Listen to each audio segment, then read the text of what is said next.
Assalamualaikum warahmatullahi wabarakatuh. Apa kabar semuanya? Semoga kita semua selalu dalam perlindungan Tuhan dan selalu terjaga dari segala mara bahaya dan penyakit, dan kita akan terus sehat. Amin ya. Hari ini kita akan membahas mengenai chapter 10. Chapter 10 tentang apa? Yaitu akuisisi dan pelepasan dari property, plant, and equipment. Atau lebih jauhnya lagi kita akan membahas tentang apa itu akuisisi ya, kemudian biaya akuisisi dari tanah, dari bangunan, dari peralatan, kemudian kalau kita membangun aset sendiri, kemudian biaya bunganya dan observasi. Kemudian kita akan membahas tentang valuation atau penilaian, kalau ada cash discount, kalau ada deferred contract, kalau ada pembelian lump sum, kemudian penerbitan saham, pertukaran non monetary, kemudian hibah pemerintah.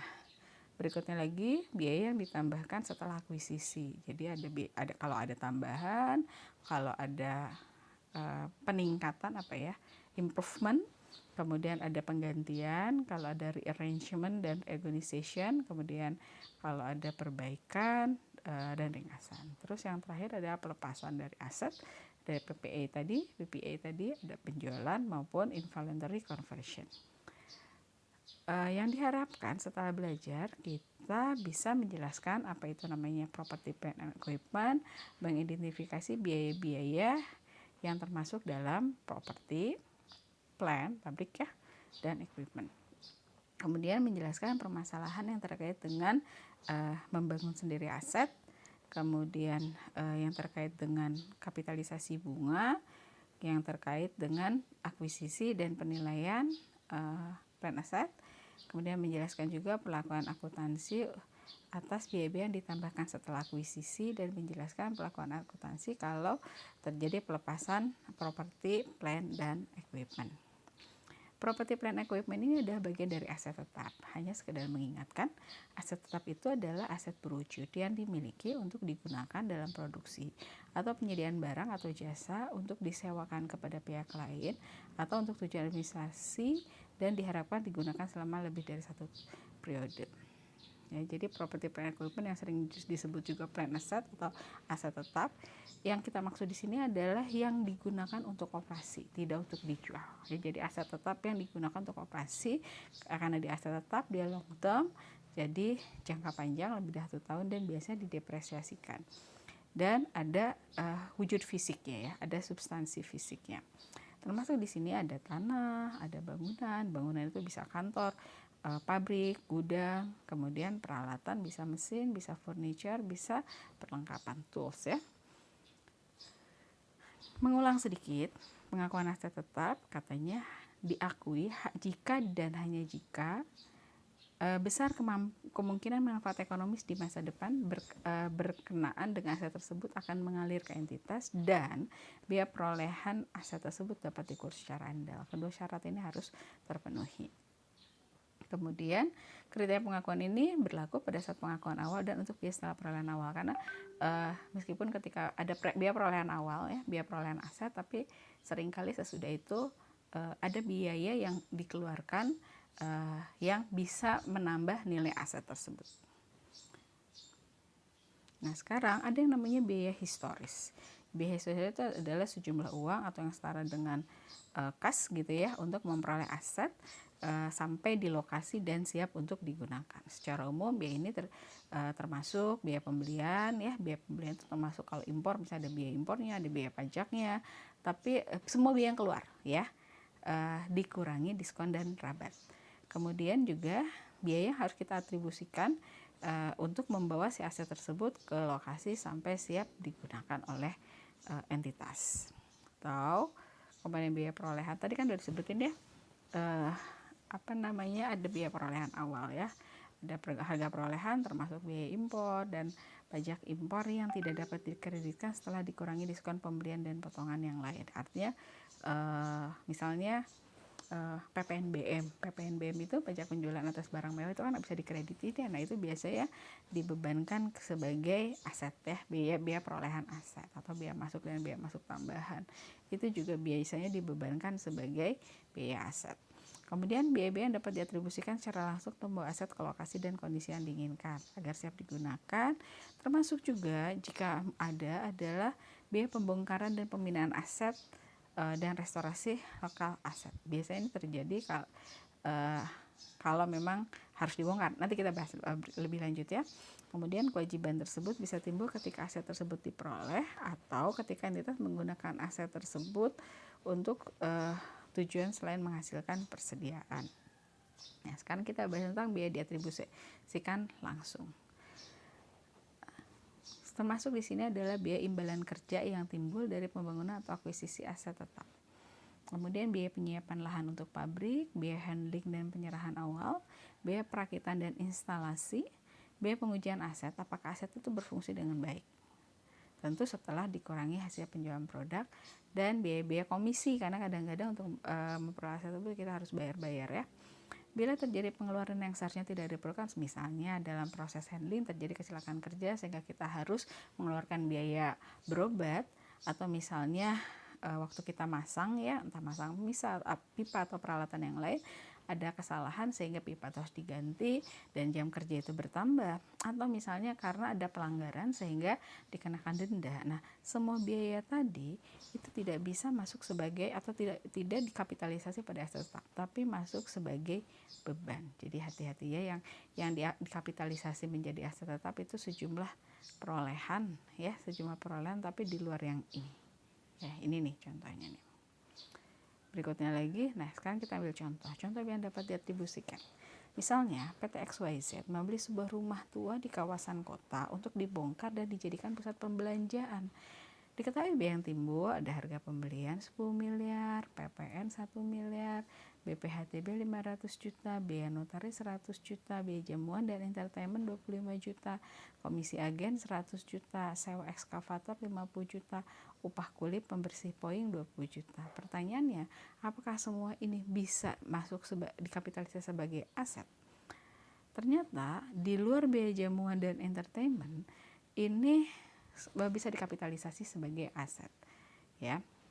Sementara biaya jamuan entertainment nggak bisa dikapitalisasi sebagai aset. Jadi harga pembelian, PPN, BPHTB, biaya notaris, komisi agen, properti, sewa ekskavator, upah kuli itu bisa kita kapitalisasi sebagai harga perolehan aset untuk dijadikan pusat perbelanjaan.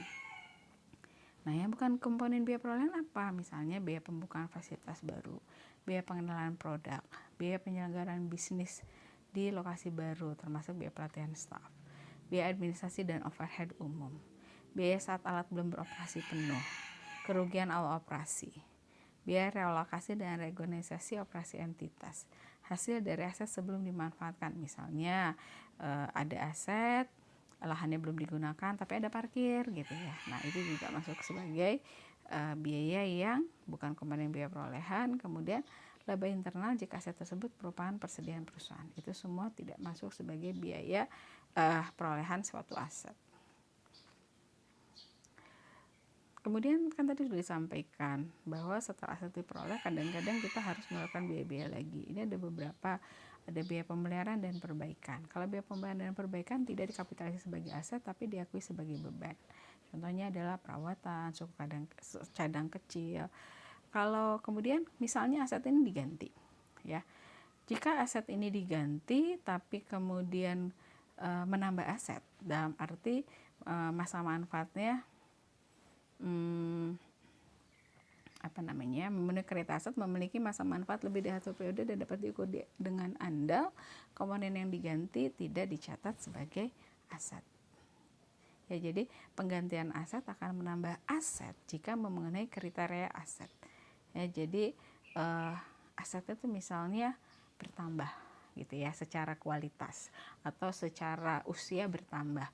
Nah, itu boleh menambah aset. Tapi kalau hanya kayak perbaikan biasa gitu ya, hanya penggantian aset biasa, itu nggak boleh sebagai biaya aset. Kemudian inspeksi yang signifikan dapat diakui sebagai aset jika memenuhi kriteria aset ya. Dan nilai inspeksi terdahulu dibedakan secara fisik dihentikan pencatatannya. Berikutnya lagi, pengeluaran setelah perolehan aset ini ada dua macam ya. Ada yang disebut capital expenditure, ada yang namanya revenue expenditure. Pengeluaran yang dilakukan untuk mengakuisisi aset tetap baru dan menambah aset tetap baru itu masuk sebagai belanja modal atau capital expenditure. Nah, pengeluaran akan dicatat menambah nilai aset jika sesuai dengan definisi aset tetap, yaitu dengan adanya pengeluaran tadi maka si aset tadi memiliki manfaat ekonomi di masa depan dan nilainya dapat diukur dengan andal ya. Jadi aset itu bertambah kualitasnya atau bertambah kuantitasnya gitu ya. Maksudnya tuh hasil bisa masa manfaat aset bertambah, bisa output dari aset jadi bertambah, bisa secara kualitasnya juga ya kayak gitu deh ya. Jadinya itu baru bisa dianggap sebagai biaya belanja modal.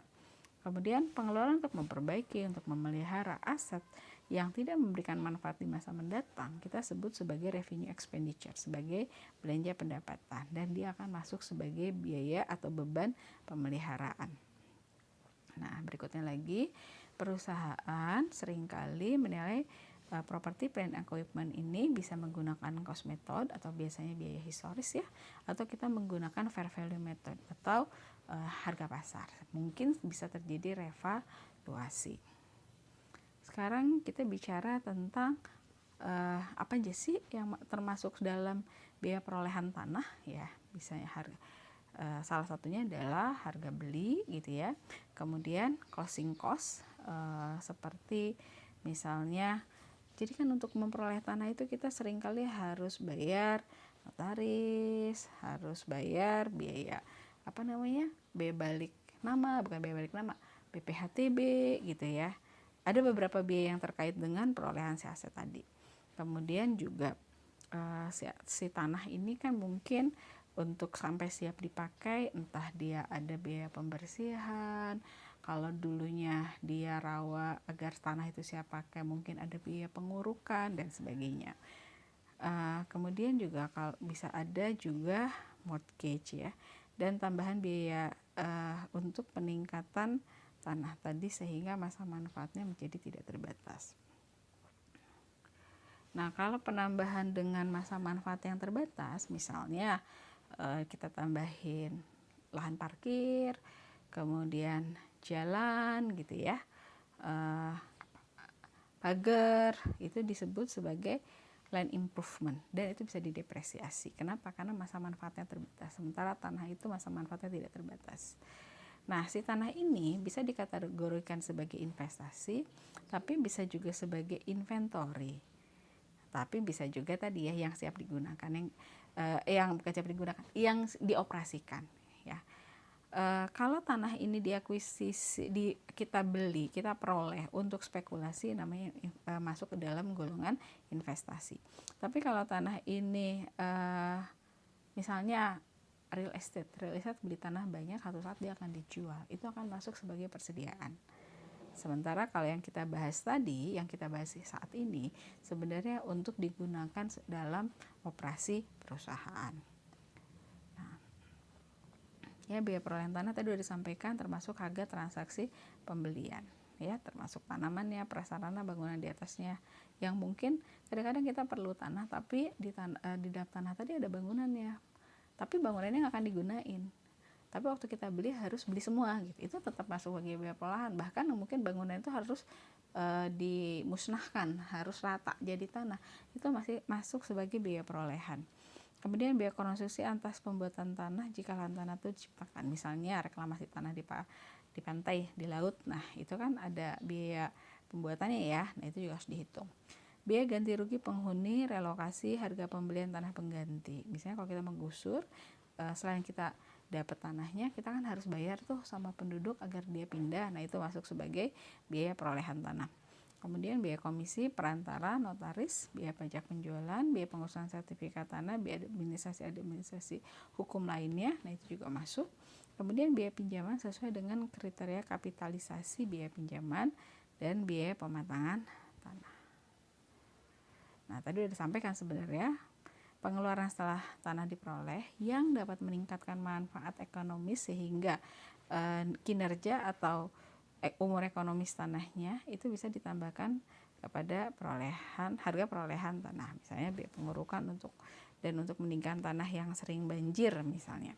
Kemudian biaya pemasangan tanggul di pantai dan seterusnya. Tadi itu tanah ya, sekarang biaya bangunan atau biaya-biaya yang dimasukkan sebagai biaya perolehan bangunan, termasuk seluruh biaya yang terkait dengan perolehan atau konstruksi bangunan tersebut, termasuk misalnya material, tenaga kerja, overhead, biaya yang terjadi ya, kemudian biaya fee profesional dan izin bangunan. Jadi dari mulai dibangun sampai selesai gitu ya, intinya seluruh biayanya.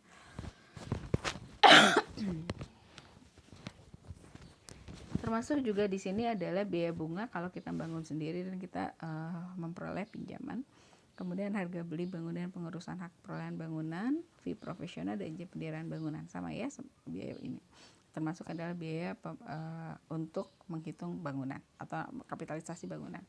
Nah, sekarang bagaimana biaya pembongkaran gedung lama? Ini misalnya suatu entitas memiliki sebuah gedung dan menggunakan gedung tersebut sebagai kantor pusat tempat kegiatan operasional sehari-hari. Gedungnya sendiri telah berusia 20 tahun namun masih memiliki sisa masa manfaat 5 tahun. Kemudian manajemen memutuskan untuk membangun gedung baru yang lebih modern di atas tempat gedung lama berdiri. Bagaimana manajemen seharusnya mencatat hal ini? Apakah biaya untuk membongkar gedung tadi bisa ditambahkan ke nilai gedung baru yang akan dibangun?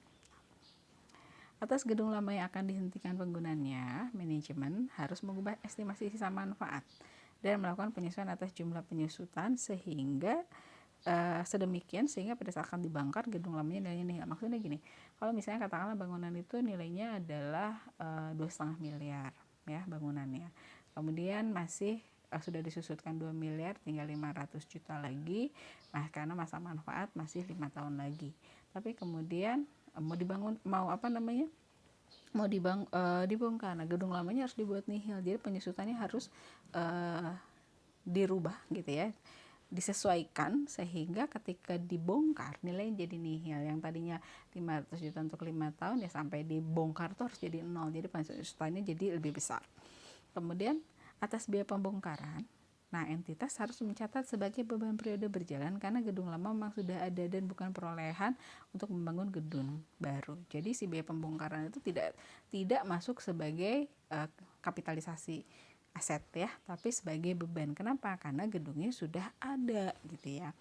Beda kondisinya jika untuk membangun gedung baru, entitas membeli suatu lahan tanah yang di atas lahan tersebut terdapat gedung yang harus dibongkar untuk dapat mendirikan gedung sesuai kemauan manajemen. Maka biaya pembongkaran gedung tua dianggap sebagai biaya untuk mempersiapkan lahan untuk membangun gedung baru. Jadi tolong dibedain posisinya apa. Kalau tanahnya itu baru akan dibangun ya untuk gedung baru, nah maka biaya pembongkaran tadi masuk sebagai biaya perolehan. Tapi kalau misalnya gedungnya sudah ada, kemudian mau dimodernisasi, itu masuk sebagai beban. Nah, tadi itu bangunan, sekarang kita biaya perolehan dari peralatan. Jadi semua biaya yang terjadi sampai si peralatannya siap digunakan, termasuk harga beli, biaya pengiriman dan handling ya sampai pemasangan, kemudian biaya asuransi, biaya pengangkutan, seluruh biaya yang terkait gitu ya, termasuk assembling dan installation dan sebagainya, termasuk biaya uji coba ya. Nah, peralatan ini kan bisa mesin kendaraan, peralatan kantor, peralatan pabrik, peralatan tambang, mesin dan peralatan lain. Jadi tadi udah disebutin harga beli, pajak, berbagai biaya nggak bisa dikreditin, biaya transportasi, biaya asuransi, biaya instalasi, dan biaya penyiapan tempat pembuatan instalasi, serta biaya untuk pengetesan peralatan.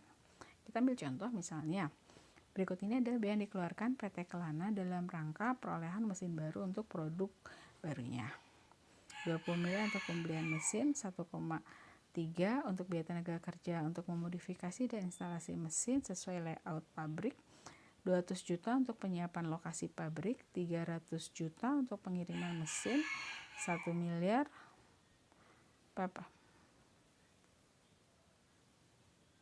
PPN dan 1,5 miliar biaya masuk, biaya promosi produk 700 juta, biaya pengetesan awal 250 juta, biaya grand opening 350 juta, biaya tenaga engineer yang melakukan pengetesan dan instalasi 150 juta, biaya administrasi yang termasuk dalam overhead sebesar 120 juta. Mana yang masuk sebagai biaya perolehan? Maka yang kita hitung adalah ini biaya mesin, biaya tenaga kerja untuk masak, biaya untuk penyiapan lokasi pabrik, kemudian biaya untuk pengiriman, kemudian biaya-biaya masuk, ya, biaya-biaya masuk. Berikutnya lagi biaya pengetesan awal, terus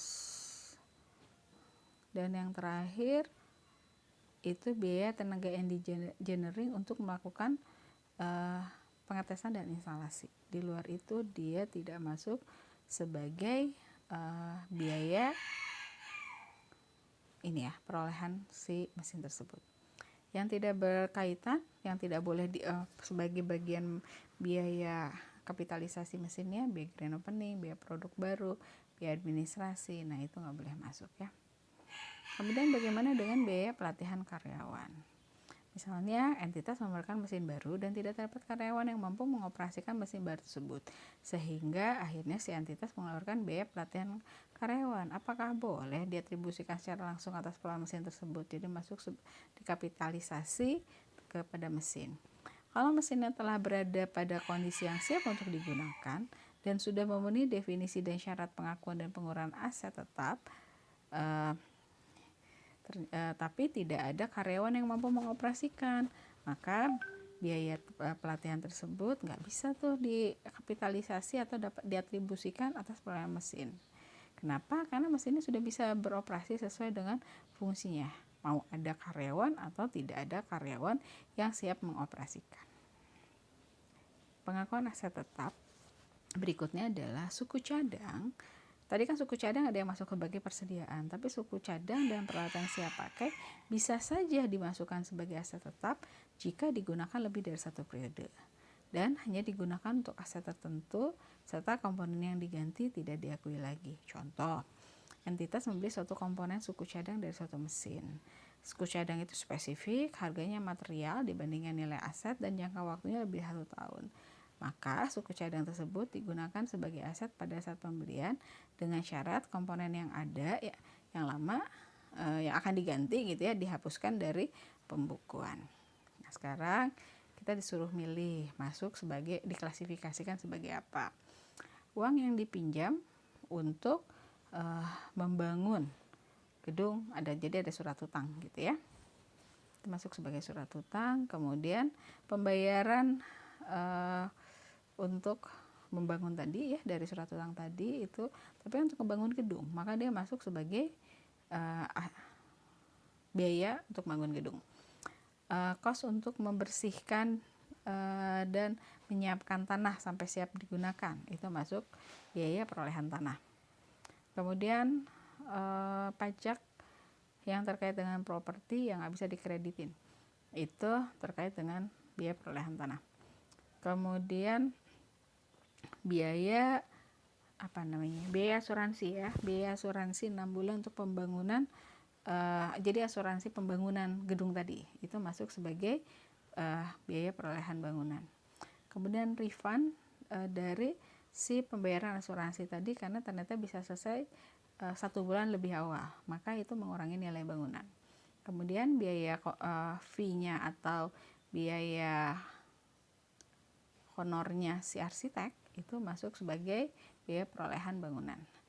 Kemudian kalau sini adalah si perusahaan real estate membeli sebagai plan site. Plan site itu proyek gitu ya, dimana harga tanahnya ada 200.000 dan bangunan 50.000, itu masuk sebagai biaya tanah. Jadi bangunan sebenarnya belum siap digunakan, itu baru lahan proyek aja. Kemudian komisi yang dibayar kepada agen properti itu masuk sebagai biaya tanah. Kos untuk jadi Kalau kita beli tanahnya udah ada bangunan, tapi bangunan ini tidak akan dipakai, akan dirubuhkan, diganti jadi bangunan baru. Nah, kos untuk jadi membuat tanah ini siap digunakan untuk dibangun kembali gitu ya, itu masuk sebagai biaya perolehan tanah. Kemudian pembangunan pagar di sekeliling properti itu masuk sebagai land improvement. Terus ada dari proses apa tadi? Misalnya tadi kita waktu lagi kita ngerubuhin bangunan gitu ya, terus ada beberapa hal yang bisa kita jual ya, jadi ada residual value-nya. Nah, ini mengurangi nilai tanah. Kemudian bunga yang dibayar untuk membangun ya, itu masuk biaya bangunan atau perolehan bangunan. Kemudian pembangunan tempat parkir dan jalan masuk sebagai land improvement. Pembangunan pohon gitu ya, permanen biayanya itu masuk sebagai perolehan tanah. Kemudian biaya ekskavasi pembangunan gedung baru itu juga masuk sebagai bangunan. Sekarang kita membahas tentang membangun sendiri ya, membangun aset sendiri. Kalau kan aset itu bisa karena kita beli, bisa juga karena kita buat sendiri. Nah, biayanya termasuk adalah biaya material maupun upah langsung gitu ya, upah tenaga kerja langsung. Overhead ini bisa ada dua cara, bisa diakui, jadi bisa tidak diakui. Jadi di dalam biaya pembangunan tadi dianggap tidak ada overhead. Bisa juga overhead ini digabungkan menjadi biaya perolehan si aset yang dibangun sendiri tersebut. Banyak perusahaan menggunakan yang kedua, ya, di mana si overhead ini dimasukkan sebagai biaya aset. Ya, tadi sudah disampaikan. Termasuk juga yang di sini adalah biaya bunga. Kalau dia untuk membangun tadi dia mencari dana pinjaman. Nah, sekarang bunga ya, selama proses konstruksi ini bisa saja bunganya tidak dikapitalisasi, tapi bisa juga seluruh bunga pinjaman ya itu dikapitalisasi. Ada juga yang namanya kapitalisasi biaya bunga aktual selama konstruksi dengan modifikasi. Nah, IFRS maupun PSAK menggunakan yang ini ya, kapitalisasi biaya bunga aktual selama konstruksi. Ini sama. Nah, bunga pinjaman itu masuk di PSAK 26. PPA itu masuk di PSAK 16. Nah, PSAK 26 atau IFRS 23 mengkapitalisasi biaya bunga aktual dengan modifikasi. Begitu juga dengan SAK etap dan IFRS SMI, bunga pinjaman tidak dikapitalisasi. Terus kemudian harus konsisten dengan prinsip harga perolehan. Kemudian dalam kapitalisasi ada 3 yang harus kita pertimbangkan. Yang pertama qualifying asset, nanti kita bahas. Kemudian periode kapitalisasi dan jumlah yang dikapitalisasi. Qualifying asset atau aset kualifikasi ini biasanya aset ini dibangun itu cukup lama ya. Kemudian ada 2 jenis aset, ada aset yang dibangun sendiri maupun aset yang akan dijual atau disewakan.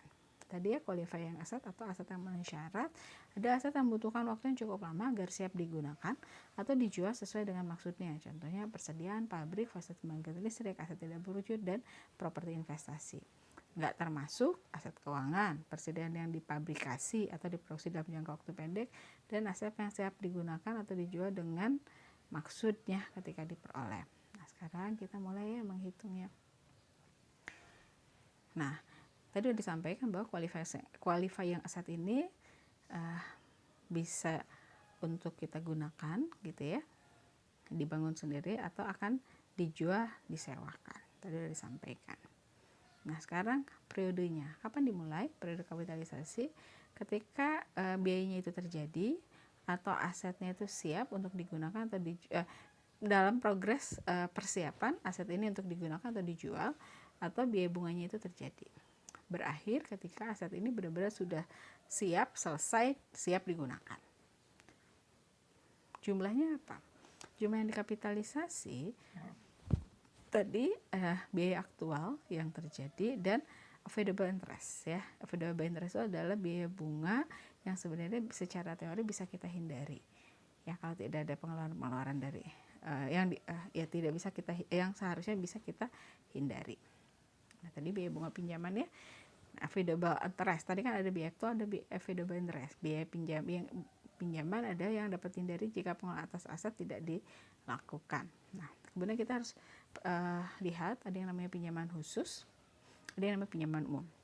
Kalau pinjaman khusus, rumusnya adalah biaya pinjaman aktual dikurangi penghasilan investasi sementara. Kalau pinjaman umum, tarif kapitalisasi yaitu rata-rata tertimbang atas saldo pinjaman di luar pinjaman khusus dan tidak boleh melebihi jumlah biaya pinjaman aktual. Nanti kita lihat contohnya ya. Awal dan akhir kapitalisasi. Tadi sebenarnya sudah dibahas sedikit. Awal kapitalisasi yaitu ketika terjadi pengelolaan untuk aset atau asetnya sedang dipersiapkan gitu ya, atau terjadinya bunga pinjaman. Akhir kapitalisasi ketika konstruksi fisiknya sudah selesai atau konstruksi aset diselesaikan per bagian dan dapat digunakan selama konstruksi bagian lain, dikurangi biaya pinjaman per bagian.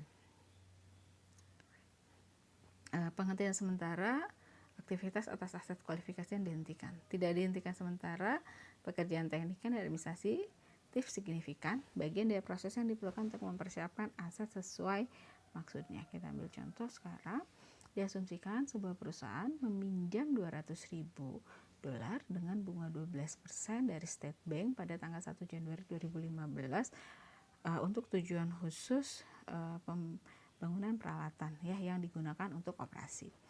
Biaya konstruksi ini dimulai pada tanggal 1 Januari, kemudian pengeluarannya dari periode sebelum dan akan selesai pada tanggal 31 Desember 2015. Biaya yang benaran terjadi pada bulan Januari habis 100.000, April 150.000, November 300.000, Desember 100.000, atau kalau kita total itu 650.000. Adapun biaya hutang lainnya yang ada gitu ya, 500.000 bonds payable dengan bunga 14%, masanya waktunya periodenya 10 tahun, dan 300.000 bunganya 10%, 5 tahun ya, notes payable. Tadi kita minjemnya berapa ini? 200.000 ya. Sekarang kita hitung. Langkah pertama, tentukan aset kualifikasiannya untuk kapitalisasi bunga tadi. Ya. Kemudian tentukan waktu kapitalisasi. Kalau kita kan tadi sudah jelas ya, equipment, karena yang ini nih kita pinjam uang 200.000 untuk membangun equipment yang akan digunakan untuk operasi. Kemudian masa kapitalisasi ya dari 1 Januari 2015 sampai tanggal 31 Desember 2015. Yang berikutnya lagi, hitung weighted average accumulated expenditure dari hutang yang umum. Tadi hutang yang umum, sekarang kita hitung dulu ya. Tadi kan total hutang itu di sini ya. Ini total pengeluaran 450.000, hutangnya sendiri ada 500.000, ada 300.000. Sekarang kita lihat dulu. Bulan Januari, tapi pinjaman khususnya, pinjaman khususnya untuk bangun mesin itu tadi di sini 200.000. Kita sekarang lihat Januari kita keluar uang 100.000, maka 100.000 dikurangi pinjaman itunya 200.000, waktunya adalah 1 tahun dari Januari sampai 31 Desember, weighted average-nya masih 0. Kemudian yang keduanya sekarang udah bulan April 100.000 tambah 100.000 yang Januari tambah 150.000, jadi 250.000 ya, 250.000, kemudian dikurangi 200.000 yang pinjaman khusus mesin. Berarti kemudian dikalikan dari April ke Desember itu 8 bulan ya. Dari 30 April itu 8 bulan. Maka 8 per 12 dikali 250.000 kurang 200.000, weighted average-nya adalah 33.333. Kemudian yang berikutnya lagi adalah 300.000 ya. 300.000 dari 1 November. Nah, 300.000 dari 1 November berarti dikaliin 2 bulan. 2 per 12 hasilnya adalah 50.000. Berikutnya lagi yang 100.000 tapi di tanggal 31 Desember sehingga masa kapitalisasinya 0. Nah, ternyata kalau kita lihat weighted average-nya menjadi 83.333. Sekarang kemudian kita hitung aktual dan available interest-nya. Seluruh bunga untuk hutang yang spesifik dikapitalisasi menjadi aset dikurangi pengembalian dari hutang ini kalau ada. Kemudian for the portion of weighted average accumulated expenditure yang dibiayai oleh hutang yang umum, yang besar gitu ya, gunakan weighted average interest. Kita lihat, nah actual interest tadi kan kita 200.000 ya yang spesifik debt yang khusus untuk mesin, dan general debt-nya 500.000 dan 300.000 yang ini.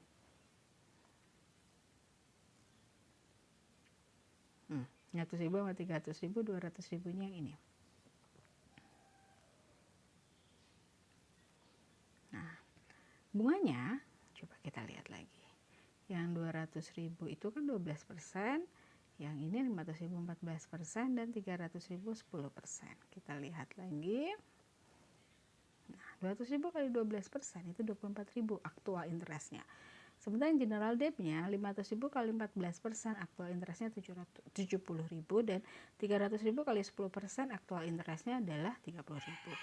Total aktual interest kalau kita tambahkan total 124.000. Tapi kalau kita yang general debt itu kan 70 sama 30 adalah 100 ya, 100.000. Adapun total bunga aktual interestnya, adapun total hutang general debt-nya itu kan 500.000 tambah 300.000 800.000, atau 100 per 100.000 per 800.000 itu 12,5%. Ini adalah bunga rata-rata ya dari general debt. Sekarang kita itu ini untuk actual interest. Sekarang kita hitungnya available interest. Tadi yang spesifik debt-nya adalah 200.000 ya. Tadi bunganya juga kita udah tahu ada 12%, jadi available interest-nya adalah 24.000. Sementara general debt-nya 83 itu yang ini. Yang hitungan kita tadi ya, ini 83.333 dikali bunga yang ini, yang 100.000 per 800.000, 12,5%. Hasilnya adalah 10.417. Kita tambahkan sama yang spesifik debt 200.000 kali 12% 24.000, sehingga available interestnya adalah 34.417 ya, 34.417. Kemudian step kelimanya kapitalisasi available interest atau actual interest. Tadi kita sudah tahu available interestnya adalah 34.417 dan actual interestnya adalah 124.000. Maka jurnalnya ya, equipment interest expense kapitalisasi ya, 34.417. Kita contoh yang lain, pinjaman khusus dan umum.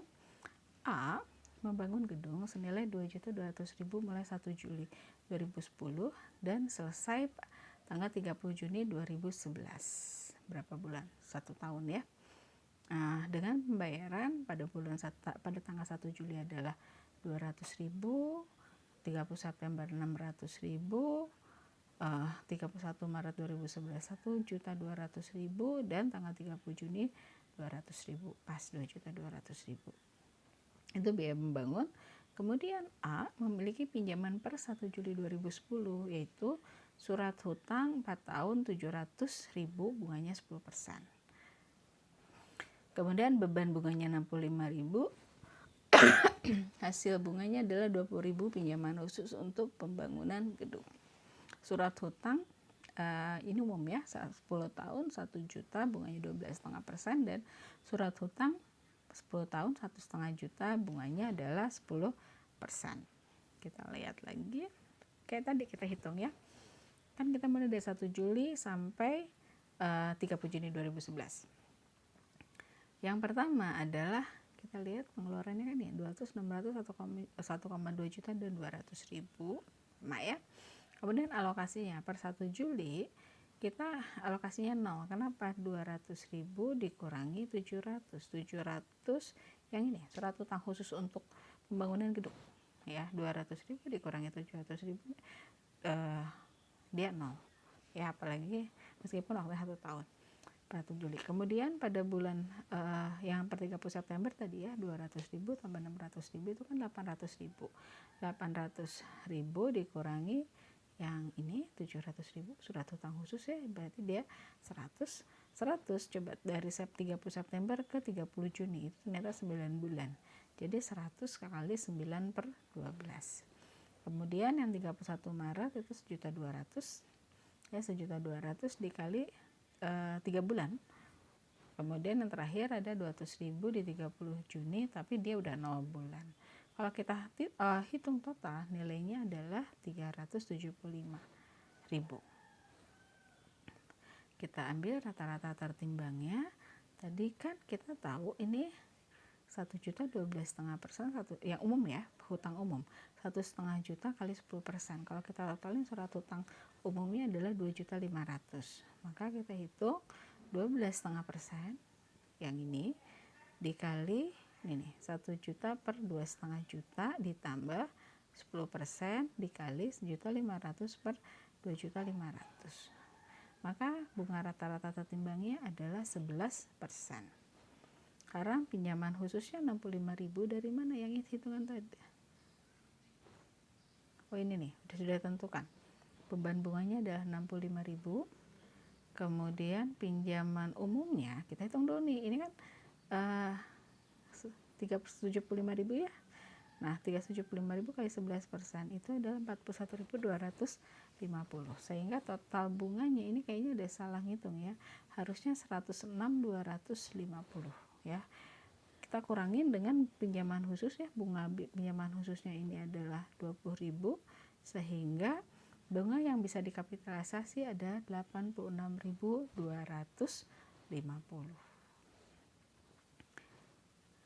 Berikutnya lagi, kalau tidak ada alokasi pinjaman umum ya, jadi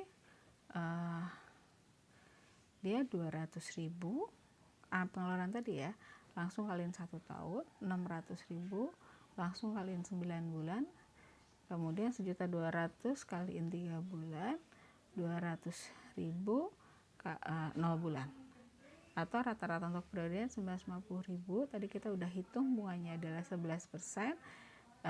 Kemudian pinjaman khusus tadi kan bunganya kita udah tahu di sini adalah 65.000. Kemudian pinjaman umumnya kita hitung 950.000. Tadi pinjaman khususnya adalah 700.000 ya, yang ini nih. Maka dia jadi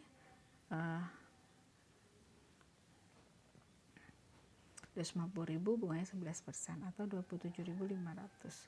Sehingga beban bunganya sekarang bukan 106.250 lagi, tapi 92.500. Kita kurangi dengan hasil bunga pinjaman khusus sebesar 20.000 ya. 20.000 itu dari sini nih. Nah, ini hasil bunganya. Sehingga bunga yang dikapitalisasi sekarang menjadi 72.500.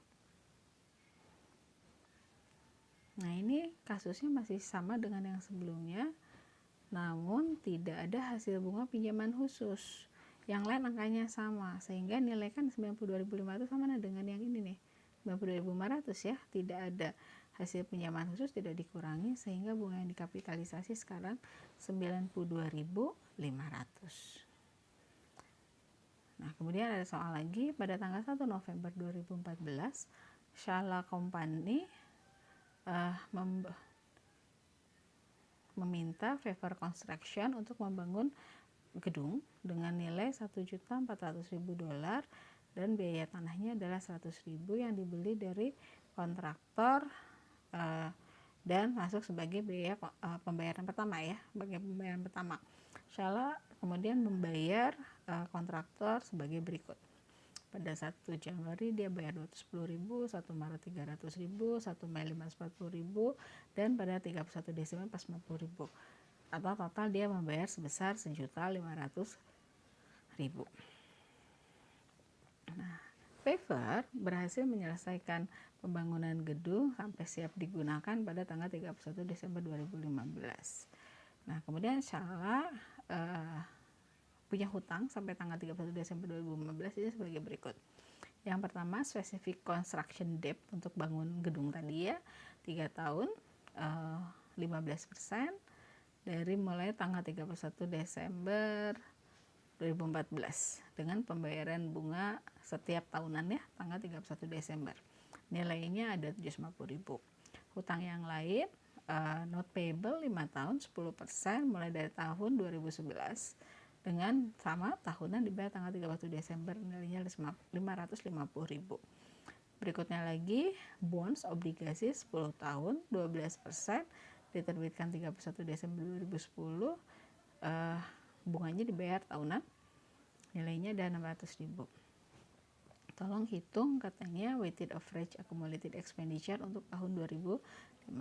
Ya, kita lihat. Pengeluaran 1 Januari sampai 31 Desember. Ini kita ambil dari yang sini ya.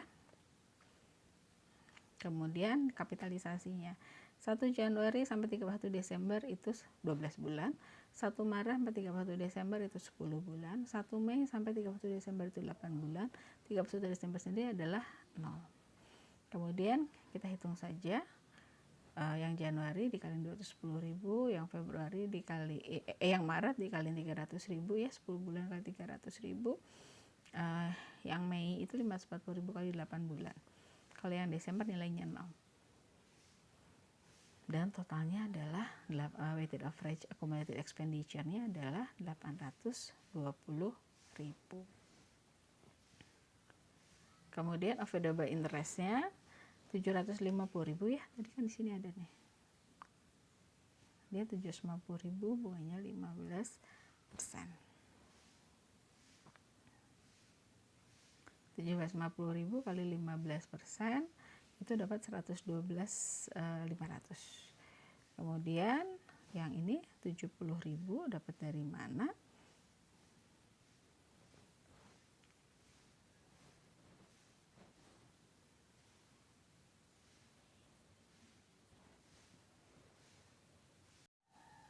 Rp70.000 ini diperoleh dari 820.000 yang ini dikurangi bunganya. Pinjaman yang spesifik 750. 820.000 kan 750.000 itu adalah 70.000. Ya, si 70.000 dikali capitalization rate. Capitalization rate yang mana? Yang ini loh, yang kan sini ada bunga umumnya 550.000 sama 600.000 itu 10% sama 12%. Kita hitung rata-ratanya. Kan 550.000 tambah 600.000 itu kan 1.150.000. Kemudian yang tadi yang kita hitung terus interestnya itu kan 50.000 ditambah 72.000 yang ini ya. 10% kali 550.000, 12% kali 600.000, total 127.000. Kemudian 127.000 interest dibagi 1.150.000 pokok, itu dapat 11,04%. Sehingga si 70.000 yang 820.000 dikurangi pinjaman spesifik, 70.000 kali 11,04% dapat 7728, sehingga available interestnya kalau kita totalin ada 120.228. Kemudian biaya bunga yang terjadinya, maka kita akan menghitung tadi kan construction, jadi pinjaman khusus untuk konstruksi ya, hutangnya gitu 750.000 kali 15%, 112.500. Kemudian yang pinjaman umumnya 550.000 kali 10% 55.000, 600.000 dikali 12% 72.000, kita totalin aktual interestnya adalah 239.500. Sementara tadi available interestnya ada 120.228. Jadi costnya yang secara kapitalisasi capital dasar ini ada 122.28 untuk available interest, dan aktual interestnya 239.500. Sehingga catatan jurnalnya land 100.000 pada kemudian building 110.000, cash 210.000. Ingat tadi dia membayarnya kan sini pada bulan Januari itu 210.000, di mana 100.000-nya adalah tanah, sisanya adalah bangunan. Ya, jadi ini jurnalnya. Kemudian yang Maret kan dia bayar 300.000 building pada cash 300.000, pada Mei juga building pada cash 540.000, pada 31 Desember building pada cash 450.000. Kemudian bunga kapitalisasinya interest building 122.28, yang ini yang affordable interest ya, 122.28 pada interest expense-nya building atau kapitalisasi interest 122.28, kemudian interest expense-nya 119.272, itu selisih dari 239.500 yang aktual interest dikurangi available interest 122,228 pada cash 239,500. Berikutnya lagi, tanggal 31 Desember 2015, Salah itu mengungkapkan jumlah bunga yang dikapitalisasi sebagai bagian dari income statement atau catatan atas laporan keuangan. Dia sebutin tuh income from operation, other expense, interest expense-nya adalah 239,500 dikurangi kapitalisasi interest 120,228 tadi yang available interest, sehingga interest expense-nya menjadi 119,272. Ya, ini dilaporkan di income statement dan diungkapkan di CALK. Jadi note 1, kebijakan akuntansi, kapitalisasi interest, ya, bunga yang dikapitalisasi selama tahun 2015 total interest cost-nya ada 239,500 yang terdiri dari 120,228 yang dikapitalisasi atau available interest dan 119,272 sebagai beban. Itu selisih dari yang bunga aktual dikurangi kapitalisasi available interest. Nah, tingkat kapitalisasi ini ada 11,04%. Tadi ya, 11,04% itu yang ini. Nah, ini. Berikutnya lagi,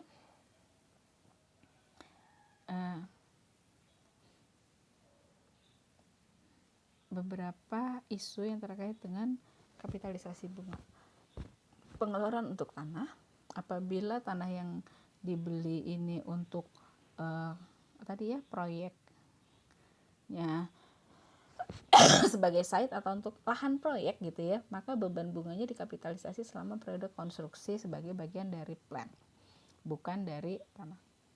Sebaliknya, apabila perusahaan mengembangkan tanah untuk dijual, termasuk biaya kapitalisasi itu sebagai bagian dari akuisisi pengembangan tanah. Jadi hati-hati jika memang untuk sebagai site lahan proyek untuk bangun gitu ya, untuk pembangunan dari pabrik, maka dia biayanya dikapitalisasi ke pabrik. Tapi kalau misalnya untuk pembangunan tanahnya untuk dijual, maka dikapitalisasi untuk pengembangan tanah, ya, sebagai biaya perolehan tanah. Pendapatan bunga secara umum perusahaan seharusnya tidak meng-offset pendapatan bunga dengan biaya beban bunga kecuali dihasilkan atau on pada pinjaman khusus. Nah, terus di sini sebenarnya hanya ingin menyampaikan bahwa kapitalisasi ini harus dicatat di dalam laporan keuangan. Ini contohnya adalah Royal Dutch mengkapitalisasi hampir 42% dari biaya bunganya di tahun yang sekarang gitu ya, dan dan di sini dicatat di catatan ya, di catatan kaki. Jadi di sini dijelasin interest expense biaya bunganya adalah 2.051 dikurangi bunga yang dikapitalisasi 870 sehingga total bunganya adalah 1.181 ya, atau di sini disebutin yang dikapitalisasi itu 5% biaya bunganya. Materi berikutnya adalah penilaian dari property plant equipment. Perusahaan seharusnya mencatat property plant dan equipment ini bisa sejumlah harga wajar ketika diberikan atau sejumlah harga wajar ketika diterima. Ya, mana yang lebih jelas? Ada yang namanya cash discount, atau kita udah tahu ya, diskon yang harus dikurangkan dari harga perolehan aset. Jadi aset dicatat setelah diskon. Berikutnya apa ini, sama nggak?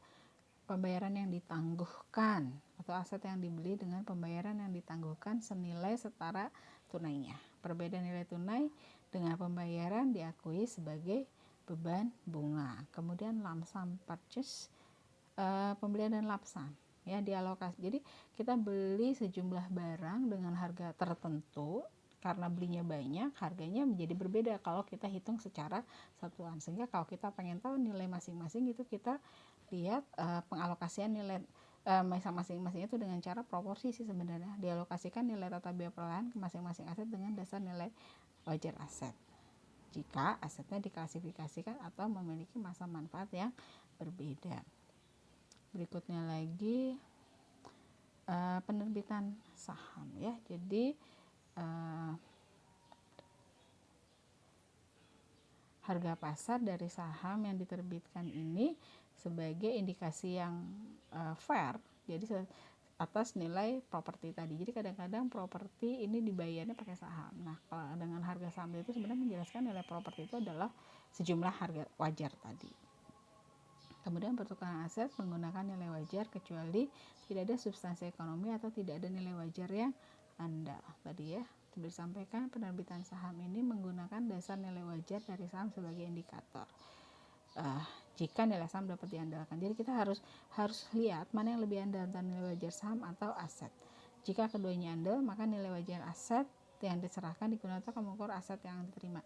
Jadi kadang-kadang gini sebenarnya kan tadi biaya aset itu bisa bukan biaya, untuk mengukur itu bisa pakai cost, bisa pakai nilai wajar. Nah sekarang kalau kita pakai nilai wajar, ketika misalnya aset ini dipertukarkannya dengan saham, ya, kemudian kita lihat dan harga sahamnya itu juga fair value gitu ya, harga pasar, maka sebenarnya ketika suatu aset kemudian berani dibayar dengan sejumlah saham tertentu, berarti sebenarnya itu mencerminkan nilai aset itu, karena berani dibayar dengan nilai saham dengan nilai tertentu. Semakin tinggi nilai sahamnya, berarti si aset properti atau plant and equipment tadi dianggap nilai wajarnya juga lebih besar. Kalau misalnya dua-duanya antara nilai aset maupun nilai saham dua-duanya adalah fair value, maka sebaiknya katanya yang digunakan dan dua-duanya andal, maka yang digunakan itu adalah nilai wajar aset.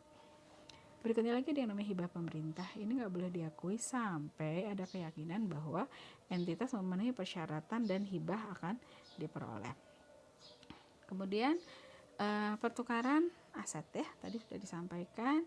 Pertukaran aset tapi nggak dibayar pakai uang, jadi aset sama aset gitu ya, bisa menggunakan fair value ketika aset diberikan atau fair value dari ketika aset diterima. Mana yang lebih jelas? Tapi biasanya kita perusahaan itu bisa mengakui adanya gain atau adanya keuntungan atau adanya kerugian kalau pertukaran tadi itu mempunyai substansi komersial ya.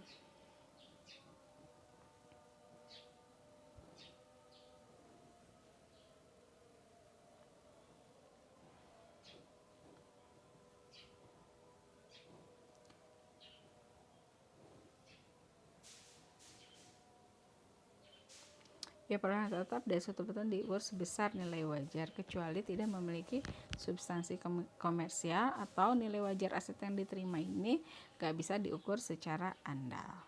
Biaya perolehannya diukur dengan jumlah tercatat dari aset yang diserahkan. Maksud yang namanya substansi komersial ini apabila ada cash flow di masa yang akan datang yang berubah dari hasil transaksi tadi. Kemudian jika dua pihak yang terlibat ini posisi ekonominya berubah, maka ada substansi komersial. Kalau ada substansi komersial, maka kita akui gain dan loss-nya secepatnya. Tapi kalau kurang ada substansi komersial, maka keuntungannya atau labanya itu ditunda, kemudian tapi akui segera kerugiannya. Pertukaran pada saat loss situation, ketika rugi.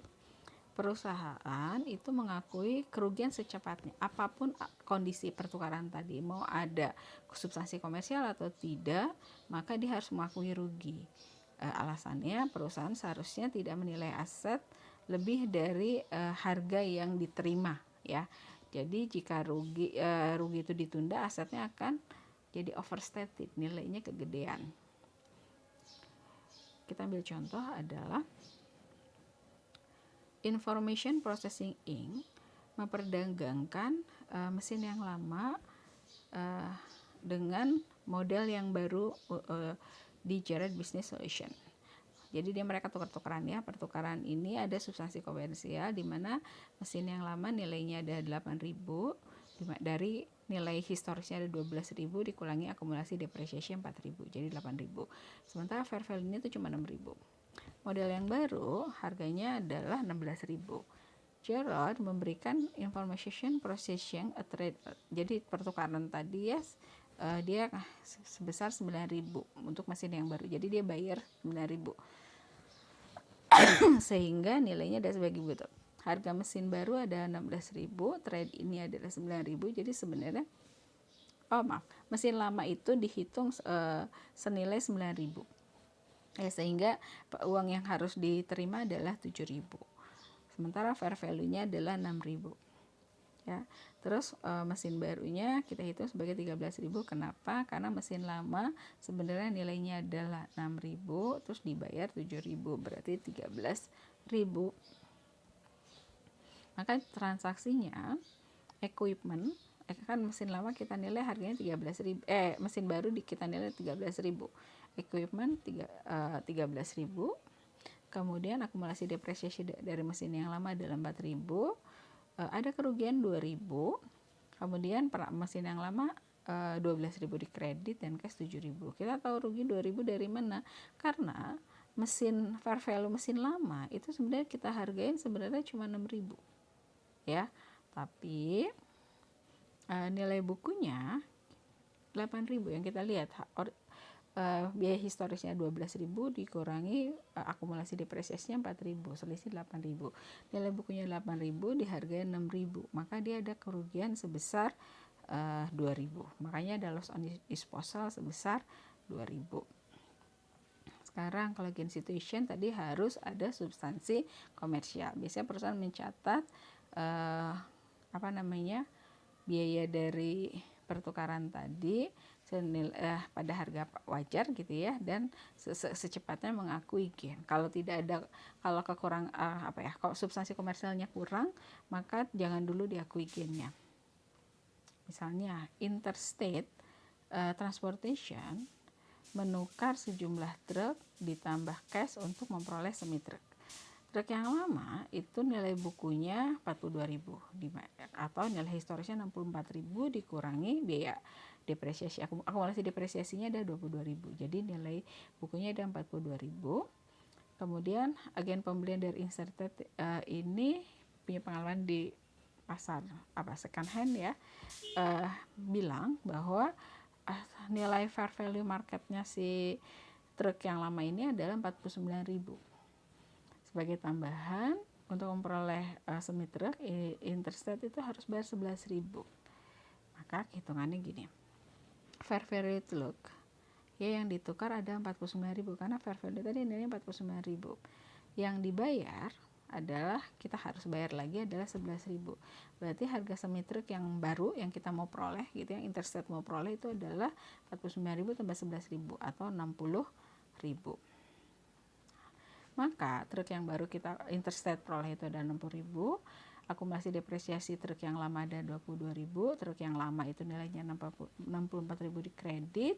Kemudian dia untung 7.000 dan harus bayar cash 11.000. Untungnya dari mana? Coba kita lihat. Fair value truk lama ada 49.000. Sementara nilai bukunya 64.000 yang kita peroleh dari ini. 64 kurang biaya historis 64 dikurangi 22.000 akumulasi depresiasi. Ya. Artinya sebenarnya nilai bukunya 42.000. Dihargain truk lama itu sebesar 49.000 kurang 42.000 ada keuntungan sebesar 7.000. Nah, sekarang kalau ada kekurangan substansi komersial, diasumsikan bahwa Interstate Transportation Company ini substansi komersialnya itu kurang ya.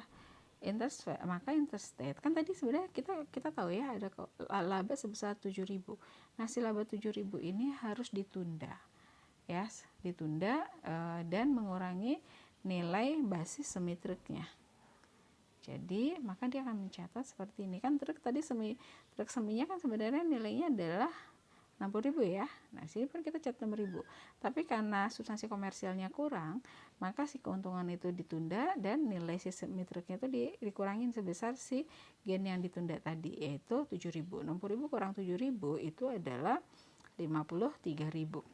Akumulasi depresiasinya tetap sama 22.000. Truk yang digunakan harganya adalah 64.000 dan cashnya 11.000. Tidak ada loss dan tidak ada gain. Ya. Jadi dari sini. Jadi gara-gara gainnya kita tunda, tapi nilai truk barunya kita kurangi nilainya. Pertukaran non monetary aset ya. ringkasan dari gain and pengakuan keuntungan dan kerugian dari pertukaran monetary asset. Jadi tolong hitung gain or loss dari transaksi. Jumlah ini sama dengan perbedaan di antara fair value nilai wajar dari aset yang diberikan dan nilai buku ya aset yang diberikan. Kemudian jika rugi, ikuti langkah pertama, artinya rugi itu apapun kondisinya harus diakui. Tapi jika untung, tolong dilihat apakah ada substansi komersial atau tidak. Jika ada substansi komersial, akui keuntungan. Jika kurang substansi komersialnya, maka keuntungannya ditunda. Pengungkapan ini juga harus termasuk sifat dari transaksi, metode akuntansi dari pertukaran aset, dan keuntungan atau kerugian yang diakui dalam pertukaran tersebut. Tadi hibah pemerintah ya. Hibah pemerintah ini biasanya diterima dari pemerintah ya kepada perusahaan untuk pada saat dengan kondisi tertentu ya untuk aktivitas operasi perusahaan. IFRS mensyaratkan hibah ini baru diakui sebagai pendapatan atau pendekatan pendapatan jika matching dengan cost ya. Kita lihat dulu sini ya. Hibah untuk peralatan perlengkapan lab ya. Jadi lab perlengkapan lab. AG Company menerima 6.500 subsidi dari pemerintah untuk membeli peralatan lab pada tanggal 2 Januari 2015. Cost labnya itu sendiri adalah 2 juta. Subsidinya 500.000, masa manfaatnya 5 tahun dan disusutkan menggunakan garis lurus. IFRS mengizinkan AG untuk mencatat hibah ini satu dari dua jalan. Pertama, di kreditnya itu deferred grant revenue dari subsidi dan mengamortisasi si hibah tadi selama 5 tahun. Atau kredit the lab equipment untuk subsidi dan mendepresiasinya juga selama 5 tahun. Yang pertama, kalau dia mencatat sebagai deferred revenue ya, jadi pendapatan yang ditunda sebesar 500.000 dan diamortisasi selama 5 tahun. 500 kan subsidinya tadi 500.000, waktunya adalah 5 tahun, berarti amortisasinya 100.000 per tahun. Maka efek terhadap laporan keuangannya kan nilai peralatannya adalah 2 juta ya. Kemudian akumulasi depresiasinya 400.000 sehingga nilainya sebenarnya 1.600.000. Kemudian deferred grant revenue-nya 300.000 untuk yang non current liabilities. Kemudian current liabilities-nya deferred grant revenue-nya adalah 100.000. Kemudian di income statement grant revenue for the year-nya adalah 100.000 karena per tahun ya. Depreciation expense for the year-nya adalah 400.000 sehingga dia mengalami kerugian sebesar 300.000. Tapi kalau dia memilih menggunakan cost of the lab equipment, maka dia akan melaporkan si EG tadi peralatannya bukan 2 juta tapi 1.500.000 karena dia nguranginnya dari lab equipment dan mendepresiasikan selama 5 tahun. Kita lihat equipmentnya, kalau tadi kita catat 2 juta yang ini, sekarang kita catat sebesar 1.500.000, kemudian dikurangi akumulasi depresiasi itu 300.000 ya, berarti sekarang nilainya adalah 1.200.000. Nah, kemudian income statement-nya sendiri adalah 300, depreciation expense-nya adalah 300.000.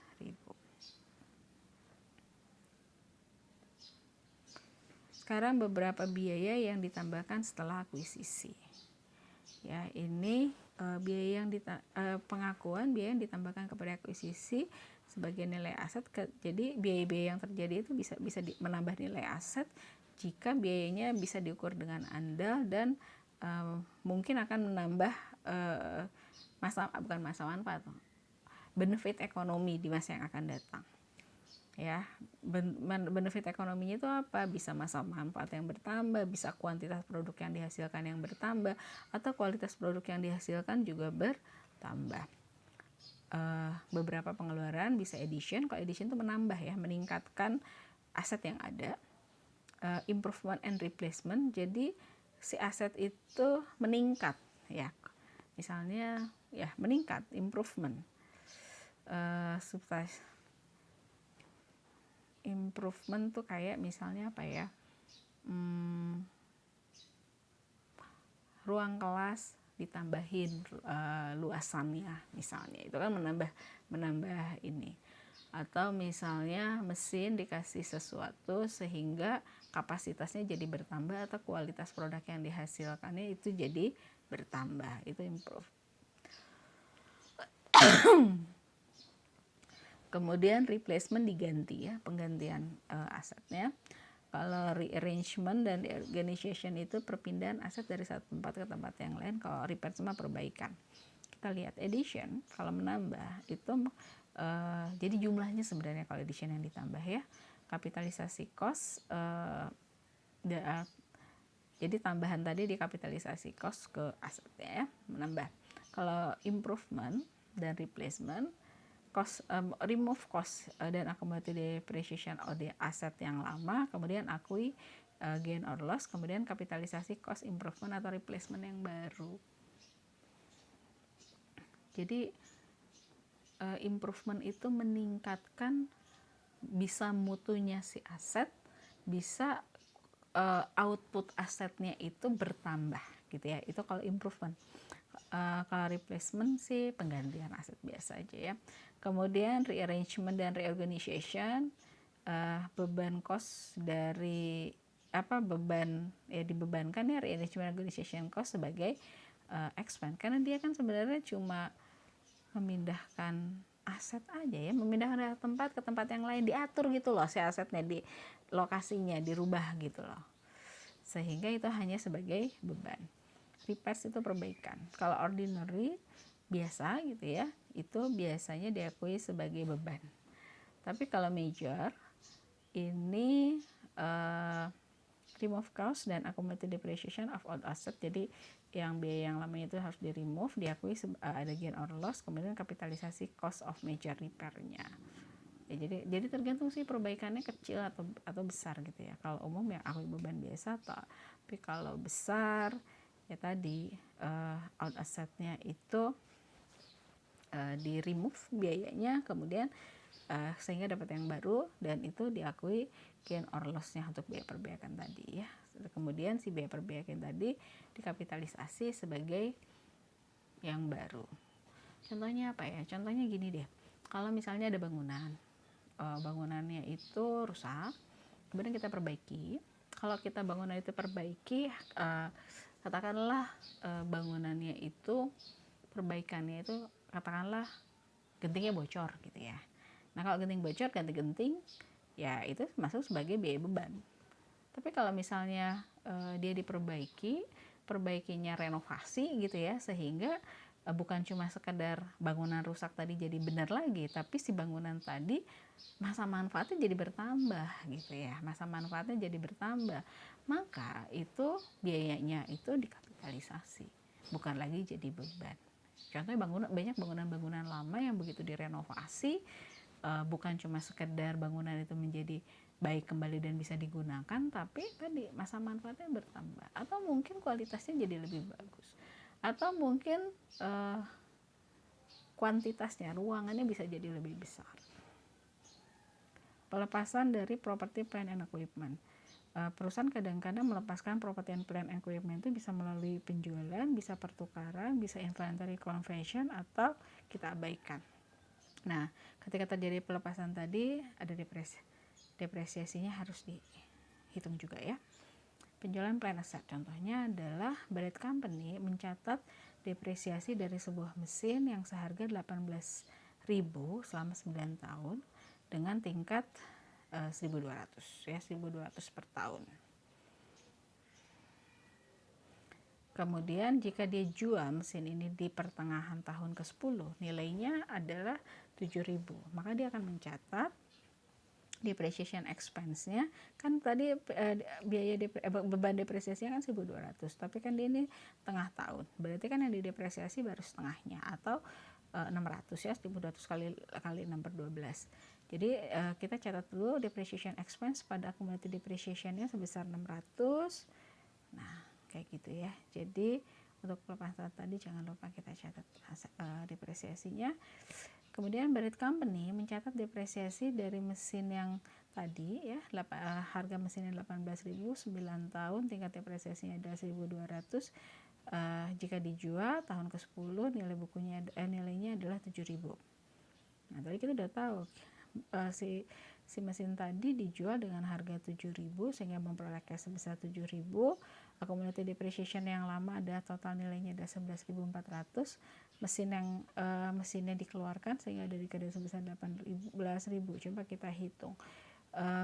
Maka dia memperoleh keuntungan sebesar gainnya dari pelepasan mesin itu sebesar 400. Kalau involuntary conversion itu kadang-kadang sebuah aset menjadi rusak gitu, bukan rusak ya, terminated melalui gara-gara ya rusak gara-gara tidak bisa dipakai lagi karena kebakaran, bisa banjir, bisa dicuri dan seterusnya. Sehingga perusahaan harus melaporkan perbedaan antara nilai yang di recover dengan nilai buku gain or loss-nya ya. Mereka memperlakukan gain or loss pada berbagai tipe pelepasan. Contoh, Camel Transport menjual pabrik yang berlokasi berlokasi di tol ya, di persimpangan tol. Camel menerima highway itu apa? Jalan besar bukan tol. Camel menerima 500.000 dan mempunyai substantially melebihi dari nilai buku tanahnya sebesar 150.000. Adapun nilai buku bangunannya adalah 100.000. Dari mana? Dari biaya historis 300.000 dikurangi akumulasi depresiasinya 200.000 sehingga nilai buku bangunan ada 200.000, nilai buku tanah adalah 150.000. Maka dia buat jurnal entry sebagai berikut.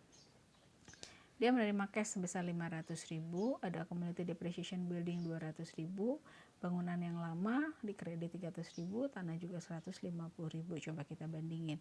Nilai bukunya kan 100 sama 150 ya, 100.000 bangunan dan 150.000 tanah.